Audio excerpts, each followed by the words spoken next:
खुशी। अबे साले। नमस्ते डॉक्टर साहब। अरे नमस्ते नमस्ते। अच्छा और बतावा कैसे हऊ? ठीक रही तो तोहरे के यहाँ आई डॉक्टर साहब। अरे मजाक करत है, बतावा का प्रॉब्लम बा? रहा नहीं अरे डॉक्टर साहब आज सवेरे से पतन कहा बड़ा चक्कर आवा था, ये करहिया पिरात बा बहुत। अच्छा अच्छा, देखे तो बुखार उखार तना तोहरे? देखा हमहू के लागत बा बुखारे हुए तब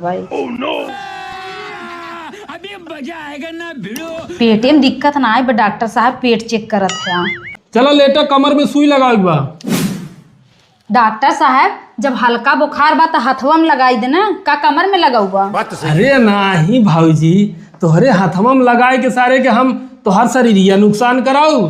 हाँ हम देख देख के बढ़िया तोहरे कमर में इंजेक्शन लगाऊ, कतो सारे के दूसरे के इलाज दूसर न हो जाए, समझो? चलो लेटा। नहीं डॉक्टर साहब हमका दवाई दे दा, अगर दवाई से ना आराम हुई अगली बार आऊ हम सुई लगवाई ले। चला भाई तोहरे वाली बात हो जाए। हला नहीं ले लू, अभी दोपहर में जब बुखार चढ़े तब खा लू, बाकी है ना सुबह शाम खाऊ, ठीक बा? हाँ ठीक बा डॉक्टर साहब। पैसा कितना था? अरे हम दूसरे से कमाए ले भाऊजी, हाँ इतनी चटकोर भाऊजाई इस कमाई सरवन न रख में जाब हम। अरे तोहरो घरे मेहरारू लड़कियां हैं, आए बतावा खर्चा बर्चा दुनिया भर खोई जावा घरे तो मेहरुआ पूछे आज कितना कमाई भा। वो हमार मेहरुआ डाइन है, ओकर हम शकल नहीं देखे चाहिए। सवेरे 4 बजे हम नहाई चला आई थी बिना।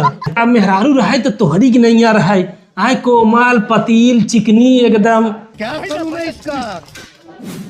चिकन मुक्कन तुम हवाई किया, बस तोहरे मने नाई भाई ला। अरे भाऊजी तो हम है ना।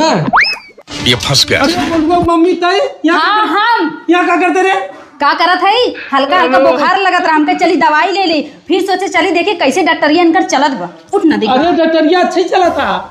चट कंपाउंडर टहरत हैं, सुई लगावे तू चलत है। अरे गार्ड आज दवाई हम कही थे इतना दवाइया कुल बिका था, पैसा एको घरवा काहे ना लौटावत हैं? लड़कन के स्कूल फीस बाकी बा, 1 रुपया कमाई ना देते हैं। भौजाइन के सोहरा सोहरा तू इंजेक्शन लगाऊ बा। चलो चलो कैसे ना चलो घर चलो, डॉक्टर ही ना चलावे दे।